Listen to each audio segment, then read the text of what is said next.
I had just set down my coffee mug when the sound of screeching brakes outside yanked my attention to the window.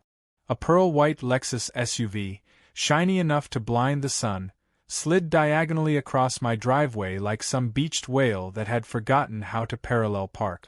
My jaw actually hung open as the woman behind the wheel, sunglasses the size of dinner plates perched on her face, stepped out as if she had just done the neighborhood a favor.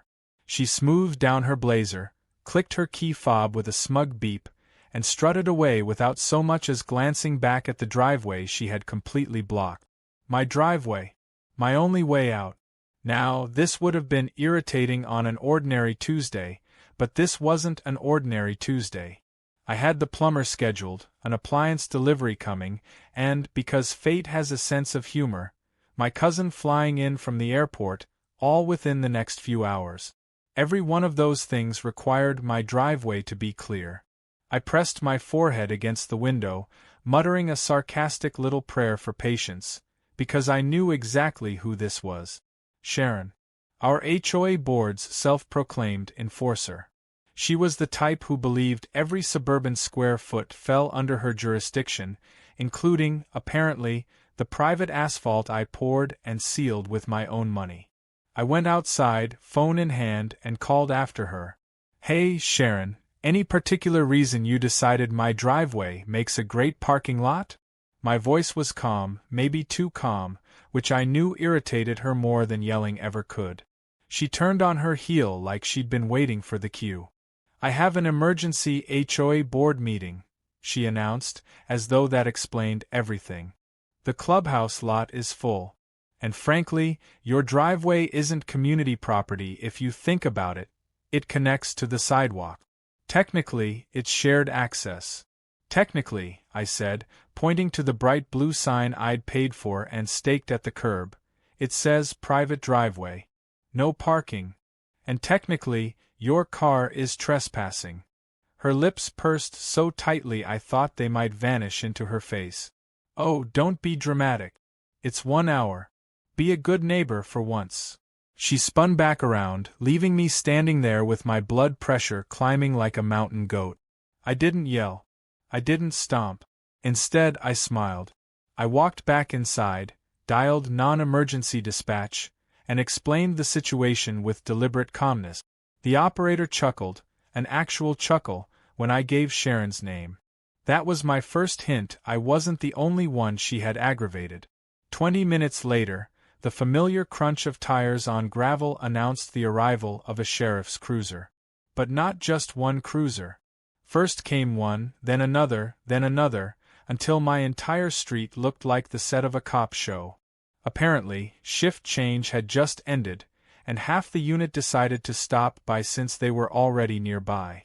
8 vehicles in total boxed in Sharon's Lexus like it was the star attraction in a crime drama. The sheriff leading the pack knocked on my door, grinning ear to ear. "Sir, I believe you called about a trespassing vehicle?" I gestured grandly at the luxury SUV now caged in by black and white cruisers. "That would be the one. Please, take your time." The officers laughed, one even snapping a photo for what he promised was evidence, not the Christmas card. Sharon stormed out of the clubhouse just then, spotting the impromptu police convention on my property. Her face drained of color, then flushed crimson in the span of a heartbeat. She marched forward, heels stabbing the pavement like a metronome of rage. "What is the meaning of this?" she barked, pointing at the sheriff as though he were her subordinate. "I am the HOA board secretary, and you are harassing me for no reason." The sheriff didn't even blink. "Ma'am, your vehicle is illegally blocking a private driveway. We're here to enforce property rights." Sharon sputtered. "This is outrageous. I'll have you know I'm calling the mayor.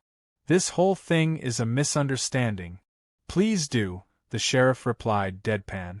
"The mayor's brother is on our force." The officers chuckled again, and I couldn't stop my grin from spreading. I leaned against the porch rail, arms folded, watching Sharon flail like a fish out of water. She threatened lawsuits. She name-dropped people I was 99% sure didn't know she existed. She even claimed her Lexus was official HOA property. Through it all, the cruisers stayed put, forming an iron curtain around her car. Every delivery truck, plumber's van, and my cousin's rideshare rolled up to find the absurd scene unfolding at my curb. And because this is the age of smartphones, neighbors gathered, snapping photos, whispering, some outright laughing. Sharon had wanted attention. She got it, just not in the way she dreamed. When she finally realized her tantrum wasn't moving a single badge or bumper, she spun on me. "You did this on purpose. You're humiliating me in front of everyone." I raised an eyebrow, voice calm as stone. "No, Sharon. You did this. I just made a phone call." Her jaw clicked shut. For the first time, I saw the glimmer of doubt in her eyes. But pride kept her back ramrod straight as she fumbled for her keys. The sheriff signaled, and one by one, the cruisers pulled out, slow and deliberate, like a funeral procession mocking her Lexus. When she finally reversed out, the entire street erupted in applause. And in that moment, I realized something crucial. This wasn't the end of Sharon's games. No, this was just the beginning. Because people like her didn't lose gracefully. They doubled down. And I had the sinking, exhilarating feeling that she was about to escalate in ways I hadn't yet imagined. But what she didn't know was that I wasn't planning on losing either. That was the day the battle lines were drawn, with a Lexus and a fleet of sheriffs as the opening salvo. And trust me, the war was only just getting started. When Sharon's Lexus finally peeled out from the blockade of black and white cruisers, I thought maybe, just maybe, the sting of embarrassment would cool her jets for a while. But with Sharon, humiliation didn't burn out, it burned hotter. I should have known better. The very next morning, my doorbell rang, and standing on my porch was not Sharon herself, but one of her lieutenants from the HOA board. A wiry man named Greg, clipboard in hand, khakis pressed sharp enough to slice bread. He cleared his throat and announced, in a tone as pompous as if he were delivering a court summons, "The HOA is issuing you a citation for creating a public disturbance yesterday. You're the guests." He made a face as though the word tasted rotten, blocked community traffic and created an unsafe environment. I blinked at him. Slowly. Like maybe if I didn't respond, he'd short-circuit and disappear. "Greg," I finally said, leaning lazily against the doorframe, "you're citing me because the sheriff's department parked on the street?" He stiffened. We had several complaints. It disrupted residents' peaceful enjoyment of the neighborhood. "Funny," I said, rubbing my chin, "I heard more applause than complaints." That earned me a scowl and a forced cough. He shoved the slip of paper into my hand and scurried off, probably before my sarcasm burned a hole through his dockers. I crumpled the citation into a neat little ball and tossed it straight into the recycling bin. That was my first mistake. Because to Sharon, ignoring an HOA citation was practically a declaration of war. By the afternoon, an email landed in my inbox, subject line blaring in all caps, "Notice of non-compliance." In it, Sharon detailed, in an essay long enough to qualify as a college thesis, how my conduct had undermined the authority of the HOA, endangered neighborhood harmony, and potentially lowered property values. She CC'd the entire board, half the neighborhood, and, for reasons beyond comprehension, the town librarian. Maybe she hoped for footnotes. I didn't reply. I wanted her to stew in silence, to feel the frustration of being ignored. But Sharon thrived on escalation. Within 2 days, she'd plastered printed notices on my mailbox, taped them to my fence, and, this was the kicker, slipped one under my windshield wiper while I was at the grocery store. The woman wasn't just determined, she was omnipresent. Then came her next move. Friday evening, just as I was winding down with a beer on the porch, I heard the distant rumble of heavy machinery. It grew louder until a municipal truck rolled into view, its amber lights spinning. Behind it, cones and barricades. They parked right at the mouth of my driveway. I set my beer down, jaw tightening. 2 workers hopped out, started unloading, "No parking" signs, and before I could even get up, Sharon strutted around the corner like she was leading a parade. "Ah, perfect timing," she said brightly. "We're designating this section of the curb as emergency overflow for HOA event. Effective immediately." "Emergency overflow?" I asked, my voice calm but slicing. "For what emergency?" "The wine and cheese mixer." Her sunglasses slid down her nose, and I caught the glint of triumph in her eyes. "It's in the community's best interest. And since your driveway directly connects, we'll need it accessible at all times. You understand?" I did understand. Perfectly. She wanted permanent, plausible deniability to park across my drive. My blood simmered, but my expression didn't twitch. Instead, I pulled out my phone, dialed the sheriff's department again, and handed it over to one of the workers. "Before you keep setting those signs up," I said smoothly, "you might want to hear from someone who outranks Sharon." 5 minutes later, another cruiser rolled up, the same deputy as before, climbing out with a half-smile that said he'd been expecting this. He listened to Sharon rant about community rights, nodded once, then turned to the workers. "Pack it up. These signs aren't sanctioned by the county.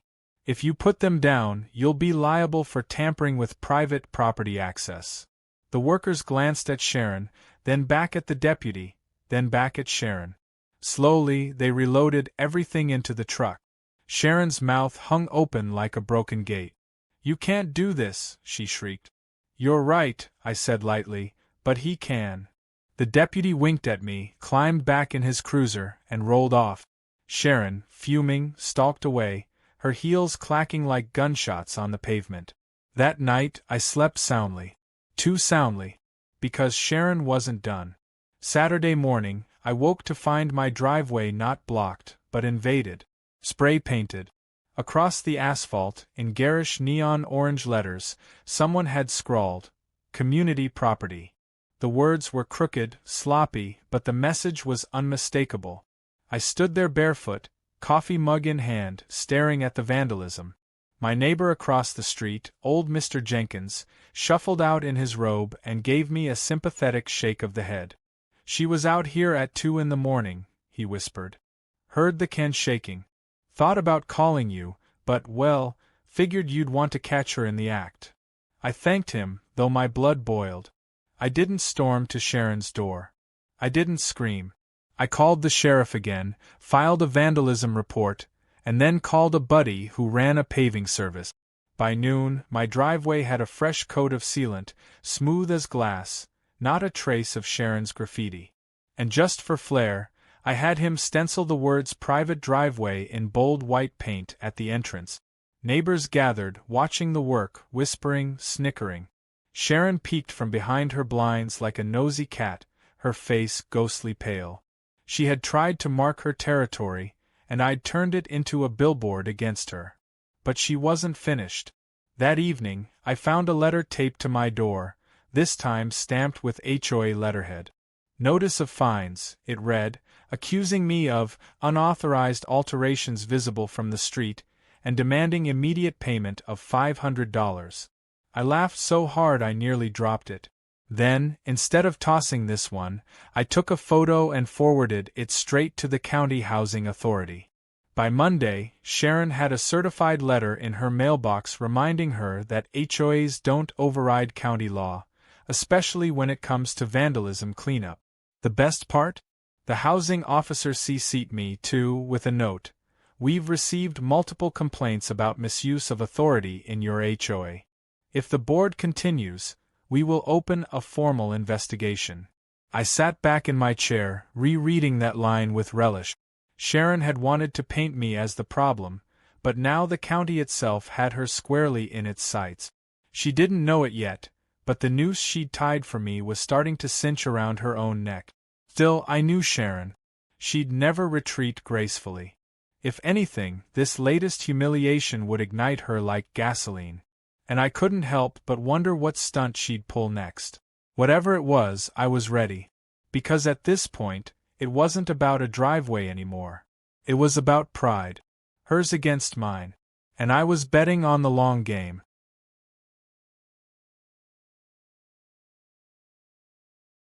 By Monday evening, I had proof that Sharon wasn't licking her wounds, she was strategizing. It started subtly. I noticed unfamiliar cars rolling slowly past my house, their drivers craning their necks, peering like inspectors. By the third one, I realized Sharon had sent her minions on reconnaissance, probably hoping to catch me committing some violation she could twist into leverage. I didn't bother hiding. I sat on the porch, sipping lemonade, nodding politely at each creeping vehicle until they sped off, embarrassed. If Sharon wanted to surveil me, she was going to get a full show of my unbothered calm. But the reconnaissance was just the appetizer. The main course arrived 2 nights later when I came home from the grocery store and found something new standing tall at the end of my driveway, a signpost. At first, I thought maybe the county had installed something, but the closer I got, the more ridiculous it became. In reflective red letters, bolted onto fresh metal, it read, "Authorized HOA parking only." I actually laughed out loud, nearly dropping my grocery bags. Sharon had sunk money, real, physical money, into fabricating a sign meant to transform my private driveway into her kingdom. It was bold, delusional, and exactly the sort of overreach I'd been waiting for. The next morning, I didn't call the sheriff. I called the county zoning department and emailed them a photo of the sign. Less than an hour later, 2 officials pulled up in a white truck, clipboards in hand.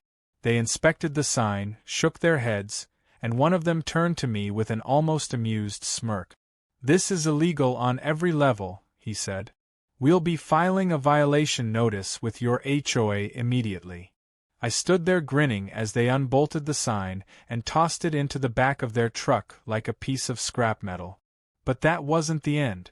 Because when the violation notice hit Sharon's desk later that afternoon, she didn't just get a slap on the wrist. She got fined. A personal fine. Turns out, fabricating and installing unauthorized signage can come with penalties. I imagined Sharon's face when she opened that envelope and nearly choked on my coffee. But while I was enjoying my small victory, Sharon was already loading her next volley. That weekend, she staged what I can only describe as a parade of shame. At 10 a.m. sharp, she and 3 other HOA board members showed up at my driveway with folding tables, clipboards, and a stack of papers.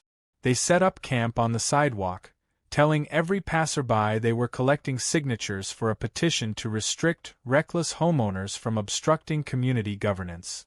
In plain English, she was trying to rally the neighborhood against me. I watched from my porch, half amused, half irritated, as she intercepted joggers, dog walkers, even the UPS guy. Most people nodded politely and kept moving, but a few actually signed, probably just to get away faster. I let it go on for an hour, then decided it was time to strike. I walked down, calm as a monk, and leaned casually against the nearest table. "Afternoon, Sharon. Having fun?" She pasted on her politician's smile.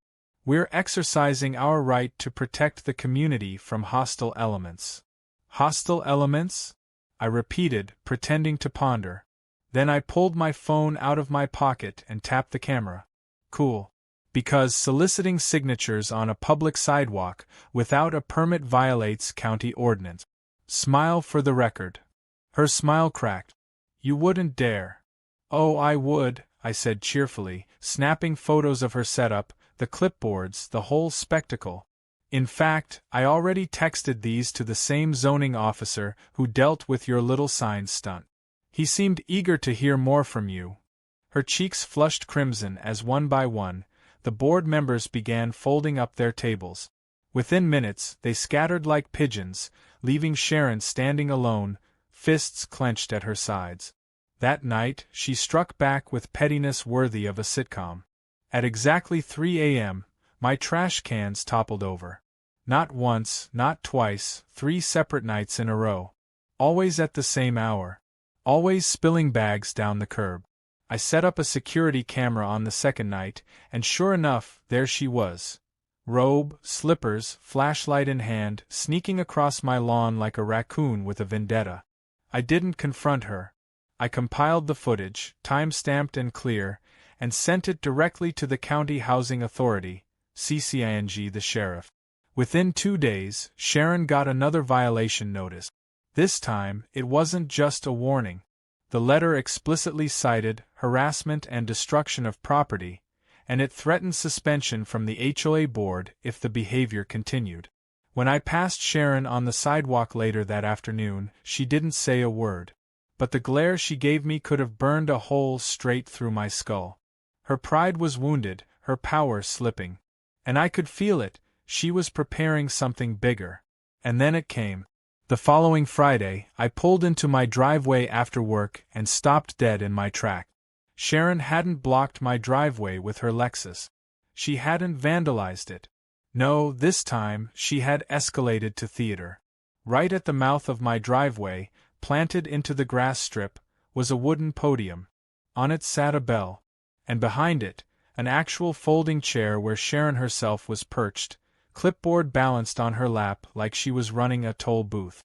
When I rolled down my window, she rang the bell once, sharp and shrill. "You'll need HOA authorization to use this driveway now," she declared. I stared at her for a long moment. Then I parked in the street, got out, and pulled my phone again. "Sharon," I said, voice calm, "thank you for making this so easy." Within an hour, another fleet of cruisers had arrived. The same sheriff from before stepped out, this time shaking his head in disbelief. "Ma'am," he said, "this is not only harassment, it's impersonating a government function. Pack it up, now, or we'll be issuing you a summons." Sharon's bravado cracked. For the first time, I saw genuine fear flicker across her face. She stammered something about community rights and board authorization, but no one was buying it. The officers dismantled her ridiculous podium, tossed it in the back of a cruiser, and escorted her home like she was an unruly teenager caught past curfew. As the neighbors gathered, whispering and laughing, I felt something shift. Sharon wasn't just embarrassing herself anymore, she was unraveling. Her crusade against me had spiraled so far out of control that the very board she lorded over was beginning to question her fitness. Later that night, I got a knock at my door. It wasn't Sharon. It was Greg, the khaki soldier from before, looking flustered. He cleared his throat and muttered, "Off the record, some of us on the board think Sharon's losing perspective. But she won't step down. Not unless she's forced." I raised an eyebrow. "Forced how?" He glanced around nervously. "If she racks up enough violations, she can be suspended pending review. We're not saying you should do anything, but, well, let's just say the county has a low tolerance for abuse of authority." I thanked him, though I hardly needed the encouragement. Sharon had already built her own gallows. I just had to let her keep tightening the rope. Still, I couldn't shake the feeling that she had one last play up her sleeve. Something desperate, something reckless. And as I lay in bed that night, I knew the final act in this absurd war wasn't far off. And I was ready.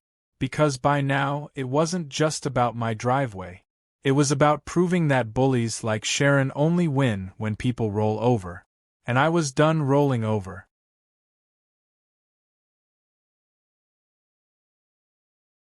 By the time Sharon's podium stunt landed her a formal warning from both the sheriff's department and the county housing authority, you'd think she would have stepped back, maybe even laid low for a while. But people like Sharon don't retreat, they reload. And sure enough, within a week, she came roaring back with a new scheme, one so elaborate and desperate that it made every prior stunt look like practice. It began on a Tuesday morning. I opened my blinds and nearly spat out my coffee. Parked directly across my driveway, once again blocking me in, was Sharon's Lexus. Only this time, it wasn't alone. She'd lined up 4 cars, nose to tail, forming a steel barricade across the street-facing mouth of my property. Her Lexus, Greg's Honda, and 2 other vehicles I didn't recognize were wedged so tightly together you couldn't have slipped a scooter through the gap. It was less a parking violation and more a blockade, one Sharon must have orchestrated with the precision of a general planning a siege. I stepped outside, arms folded, watching her fuss with a clipboard as though she were running traffic control at a major event. "Morning, Sharon," I called. "You finally lost the last marble, or just trying to corner the market on bad ideas?" She looked up, face flushed but eyes glittering with defiance. "This is an authorized safety exercise," she said loudly enough for nearby neighbors to hear. "The HOA is testing emergency vehicle clearance. Your driveway has been identified as a potential hazard, and until it's certified, it will remain inaccessible." I tilted my head, savoring the absurdity. "Certified by who?" "Your imagination." "The board," she snapped. "I chair the safety subcommittee. That gives me authority." Behind me, Mr. Jenkins chuckled so hard his robe belt came undone. Sharon shot him a death glare before marching back to her Lexus and adjusting her sunglasses. Now, I could have called the sheriff immediately, but I decided to wait. Let her marinate in her own arrogance a little longer. Delivery trucks stacked up down the street, horns blaring. A plumber I'd scheduled sat idling, arms waving in frustration. Neighbors came out with their phones, recording the circus. Sharon, unfazed, waved her clipboard like a badge of office, barking at people to be patient because this was official HOA business. By the time the first cruiser rolled in 20 minutes later, the entire neighborhood was gathered, whispering and pointing. The deputy, same one as before, took one look at the blockade and sighed so heavily I thought his lungs might collapse. He didn't even address me. He walked straight to Sharon. "Ma'am," he said, pinching the bridge of his nose, "you're obstructing a private driveway with multiple vehicles. This isn't just a violation, it's criminal obstruction." Sharon launched into a tirade about community rights, safety drills, and her role as guardian of the neighborhood. The deputy led her rant for a full minute before holding up a hand. "Enough. Move the cars now, or we'll tow every one of them." That broke her facade. Her voice cracked, but pride wouldn't let her stop. "You wouldn't dare." "Try me," the deputy said flatly, already radioing dispatch. And then it happened. The sound of tow trucks rumbling down the street. 2 of them, chains clanking, lights flashing. The crowd actually cheered. Sharon's face drained of color as one truck reversed into position behind Greg's Honda. "Stop!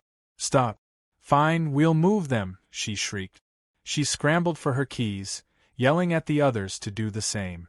It took 10 chaotic minutes, but eventually the blockade dissolved, the cars slinking off like guilty dogs. Sharon stood there panting, red-faced, her clipboard hanging limply at her side. The deputy wrote her a citation so long it looked like a CVS receipt. "Next time, it won't be fines," he said. "It'll be cuffs." The crowd dispersed slowly, buzzing with gossip. I thanked the deputy, who just shook his head and muttered, "I'm getting too old for this." But I knew Sharon. That humiliation, in front of half the neighborhood, would only fuel her. And I was right. The very next evening, I returned home to find something new: construction cones, yellow caution tape, and a laminated sign reading, "Road closed. HOA authorized repairs." She'd blocked my driveway again, this time under the guise of maintenance. The kicker? There were no workers, no equipment, not even a shovel. Just Sharon's Lexus parked smugly inside the taped-off area. I couldn't help laughing. It was almost impressive, the creativity she poured into making my life difficult. But laughter wasn't enough anymore. I needed escalation of my own. So I made 2 phone calls. The first was to the County Roads Department, reporting unauthorized barricades. The second was to my cousin, who happened to own a towing company. Within an hour, a county inspector arrived, shaking his head at the tape. "This is impersonating a public works project," he said, scribbling notes. "We'll be forwarding this to legal." 15 minutes later, my cousin's tow truck backed into place. With the crowd of neighbors gathering again, I gave a small wave. "That Lexus blocking my drive? Take it for a spin." Sharon came screaming out of her house, robe flapping, slippers slapping the pavement. "You can't tow an HOA official's vehicle," she shrieked. My cousin just grinned. "Lady, if it's parked illegally, I can tow it to the moon." The chains hooked, the Lexus lifted, and the sight of Sharon hopping up and down on the curb, screaming at the top of her lungs, will forever be one of my most cherished memories. As the truck rolled away with her pride and joy dangling helplessly behind, Sharon collapsed onto the grass, sobbing and wailing about injustice. Neighbors recorded every second. By the time she stormed off inside, the videos were already circulating on the neighborhood group chat. But here's the thing, losing her car didn't break Sharon. It radicalized her. 2 days later, I woke up to find a formal letter taped to my door, stamped with HOA letterhead. It read, "Effective immediately, the HOA has voted to restrict your property access until you submit to a compliance hearing regarding your conduct." In plainer words, they were threatening to ban me from using my own driveway. I laughed so hard I had to sit down. But then a thought hit me. Sharon wasn't just flailing anymore. She was trying to weaponize the entire board. And if even half of them sided with her, she could make my life miserable with endless hearings and fines. That night, Greg returned, wringing his hands. "Look, the board is split," he admitted nervously. "Some of us think Sharon's gone too far, but she's persuasive. If she pushes this vote, you could be facing ongoing penalties." I leaned back, letting the silence drag until Greg shifted uncomfortably. Then I said, "Let her push. The county already has her under investigation. Every move she makes now just adds fuel." And sure enough, the county did more than I ever could. The next morning, Sharon got a certified letter summoning her to a formal hearing regarding abuse of authority and harassment complaint. She'd been so focused on punishing me, she hadn't realized she was digging her own grave. But that didn't stop her from trying one last desperate gambit. The following weekend, I woke up to flashing lights outside my window. At first, I thought maybe the sheriff had come again, but no, it was worse. Sharon had called in a private security company. 2 men in reflective vests stood at the end of my driveway, arms crossed, cones set up around them. One held a clipboard, the other a walkie-talkie. Sharon stood behind them, smug and defiant. "This property is under HOA security review," she declared as I walked out, incredulous. "Access is restricted until further notice." The audacity was breathtaking. But what really floored me was the timing. Because not 10 minutes later, 3 sheriff cruisers arrived, lights cutting through the morning. The deputy stepped out, took one look at the scene, and burst out laughing. "Ma'am," he said, wiping his eyes, "you can't hire mall cops to blockade private property." He turned to the security guards. "Pack it up, boys, unless you want to be charged as accomplices." The guards muttered apologies, tossed their cones back in the truck, and sped off, leaving Sharon sputtering in the street. I didn't even need to say a word. I just turned, walked back inside, and closed the door behind me. Because at that point, the battle wasn't mine anymore. Sharon had escalated so far, so recklessly, that the county and the sheriff's office had more than enough to dismantle her authority. And deep down, I knew. The next chapter wasn't going to be about me defending my driveway anymore. It was going to be about Sharon fighting to keep her seat at the HOA table. And for the first time, I felt the tide fully turning.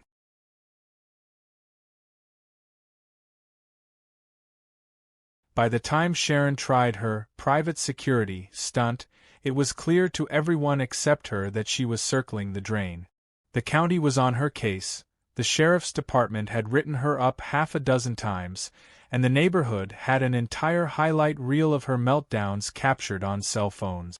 But Sharon's ego didn't allow for surrender. She wasn't built for retreat. She was built for spectacle. And her final act was about to eclipse everything that had come before. It started on a Wednesday evening. The HOA had scheduled its monthly board meeting, and Sharon, despite the county's looming investigation, insisted on chairing it.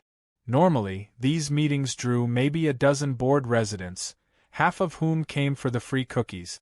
But word had spread about Sharon's antics, and this time the clubhouse was standing room only. I hadn't planned to go. Watching Sharon in action was usually a recipe for migraines, but a neighbor practically begged me. "You've got to see this," she whispered. "She's promising fireworks." So I went. And fireworks we got. The moment Sharon took her seat at the head table, clipboard and gavel in hand, she launched into a speech that would have made a dictator blush. She declared the HOA had been under siege from malicious homeowners, her eyes laser-locked on me, that property values were plummeting due to harassment. She waved around a stack of Zillow printouts, and that unless decisive action was taken, the entire neighborhood was on the brink of chaos. Her solution? A motion to grant the board extraordinary authority to restrict driveways, levy fines without hearings, and, my favorite part, authorized towing of non-compliant vehicles without notice. The room erupted. People shouted. Someone in the back actually laughed out loud. Sharon banged her gavel like a judge on a caffeine bender, demanding order, demanding respect, demanding to be taken seriously. But the harder she pushed, the more the crowd resisted. Then came the turning point. Greg, the khaki soldier who had once served as her loyal errand boy, stood up. His voice shook at first, but then steadied. "With all due respect, Sharon," he said, "you're abusing your position. We've all seen the videos. We've all read the violation notices from the county. You've turned this board into your personal crusade. And it ends tonight." Gasps rippled through the crowd. Sharon froze, color draining from her face. "How dare you?" she whispered, voice trembling with rage. Greg didn't flinch. "I motioned to suspend Sharon from the board pending the county's investigation." The room exploded. Residents clapped, shouted, some even whistled. Sharon pounded her gavel so hard it cracked down the middle. "You can't do this," she shrieked. "I am the HOA." But the motion had already been seconded, the vote already moving forward. Hands shot into the air, one after another, a wave of defiance crashing over Sharon's reign. When the final count was read, it wasn't even close. By a margin of nearly 3-1, Sharon was officially suspended. Her scream could have shattered glass. She hurled her clipboard across the room, stormed out, and slammed the door so hard the framed bylaws rattled on the wall. The room erupted again, but this time in cheers. For the first time in years, the neighborhood felt free. I should have felt triumphant. I should have gone home, poured myself a celebratory drink, and basked in victory. But with Sharon, nothing was ever that simple. And I knew it. Sure enough, 2 nights later, she made her last stand. It was just after midnight when the noise started. An engine revving, tires squealing, headlights slicing across my bedroom wall. I stumbled to the window and froze. Sharon's Lexus sat idling at the mouth of my driveway, hazards flashing, horn blaring like an air raid siren. She was back. I grabbed my phone and stepped outside, recording. Sharon stood in front of her SUV, hair wild, robe flapping in the wind. "You think you've beaten me?" she screamed. "You think you can humiliate me? I built this neighborhood. I own this street. You'll never win." Her voice cracked, raw and desperate. Neighbors' lights flicked on up and down the block. Curtains parted. Phones came out. Within minutes, half the cul-de-sac stood outside, watching Sharon's meltdown unfold like the finale of a reality show. I stayed calm. I didn't shout back. I just stood there with my phone raised, documenting every second. And then, almost poetically, the familiar glow of red and blue lights appeared at the end of the street. The sheriff's department, once again, pulling up like the cavalry. The same deputy stepped out, his expression equal parts weary and amused. "Ma'am," he said, "this is your final warning. You're disturbing the peace, trespassing, and violating multiple court notices. Either you go home quietly or you come with us." For a moment I thought she'd finally break, finally surrender. But Sharon wasn't wired for surrender. She screamed one last defiant insult, something about sheep bowing to tyranny, and then tried to climb back into her Lexus. Bad move. The deputy grabbed her wrist, spun her around, and in one fluid motion, cuffed her hands behind her back. The crowd gasped, then erupted into cheers. Phones flashed. Someone shouted, "About time." And just like that, Sharon was led away, still shrieking about injustice, stuffed into the back of a cruiser. Her Lexus was left idling in the street until a tow truck arrived to haul it off again. The neighborhood stood there in stunned silence for a moment, then broke into applause. People clapped me on the back, thanked me for standing up to her, joked about finally being able to park in peace. Mr. Jenkins, Robe Askew, leaned in and whispered, "I haven't had this much entertainment since cable was free." I went back inside, exhausted but strangely calm. For the first time in months I felt the weight lift. Sharon was gone. In the days that followed, the county made it official. Sharon was permanently removed from the HOA board, fined thousands for her stunts, and barred from holding any neighborhood office again. The videos of her driveway blockade, her podium stunt, and her midnight meltdown went semi-viral on social media, cementing her legacy as the most notorious HOA tyrant our suburb had ever endured. As for me, my driveway stayed blissfully clear. No cones, no podiums, no spray paint, no blockades. Just smooth asphalt leading straight to my garage, exactly as it was meant to be. Neighbors stopped by more often, some to thank me, others just to bask in the peace Sharon's absence had brought. Even Greg, looking about 10 years younger without Sharon breathing down his neck, came by to apologize. "You were right," he admitted. "We should have stopped her sooner. Thanks for not giving in." I shrugged. Bullies only win when you let them. She thought she could outlast me. But I've got patience. And a long game. He nodded, shaking my hand firmly. Weeks later, as I sat on my porch sipping a cold drink, I couldn't help but reflect on the chaos. It had started with one Lexus blocking one driveway. It had ended with sheriffs, tow trucks, county investigations, and Sharon herself in cuffs. The escalation had been absurd, exhausting, and at times downright comical. But in the end, it proved something important. No matter how loud, entitled, or relentless someone gets, they can't bend reality forever. Eventually, the law catches up. Sharon learned that the hard way. And me? I got my driveway back. But more than that, I got something better. I got to watch an entire neighborhood realize that they didn't have to bow to the loudest voice in the room.